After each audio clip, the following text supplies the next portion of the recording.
Matinding init ang nararanasan natin kaya nananawagan po ang mga otoridad na magtipid po tayo ng tubig. Pero sa Parañaque, galon-galong tubig ang nasayang sa pagtagas sa tubo na tinamaan po ng backhoe. Ang mainit na balita atin ni John Consulta. John! June, nakapanghihinayang natagpo nga ang inabutan dito sa isang bahagi ng Rojas Boulevard dahil galong-galong tubig ang nasasayang mula ito kaninang alas 4 ng madaling araw hanggang sa mga oras ito dahil sa isang malaking water leak. Nagmistulang sapa na ang isang bahagi ng Rojas Boulevard sa dami ng tubig na tumagas mula sa isang tubo ng Maynilad na tinamaan ng backhoe. Sa lakas ng pressure, June, lagpas poste at taas ng buluwak ng tubig kung kaya iniharang na ang backhoe na ito para hindi mabasa ang mga kalapit na linya ng kuryente. Kwento ng backhoe driver na si Mang Renato, pasado alas 4 kanina madaling araw nang tamaan niya ang tubo ng Maynilad habang nagsasagawa ng kapalit ng tubo para sa drainage ng DPWH.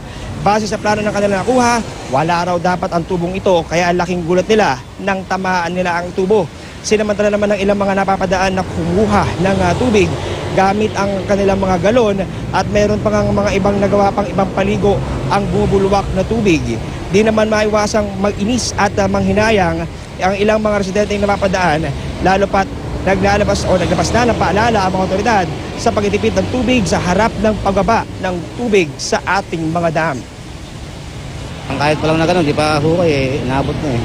Kakayod pa lang ginagawa mo, hindi ka pa talaga naghuhukay ng todo. Di pa nga nagagalaw yung tubo na kukuhanin namin doon.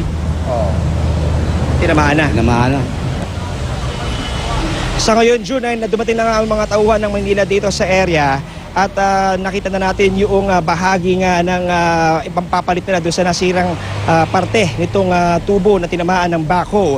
Subalit ang pinakamalaking problema ngayon, June, ay sobrang lakas daw talaga ng pressure nitong pagbulwak ng tubig kung kaya't inaasahan na anumang oras mula ngayon ay posibleng patayin nga muna pansamantala itong water supply sa bahagi ito ng Rojas Boulevard para masimulan itong talaga namang kinakailangang gawing pagkukumpunin, June.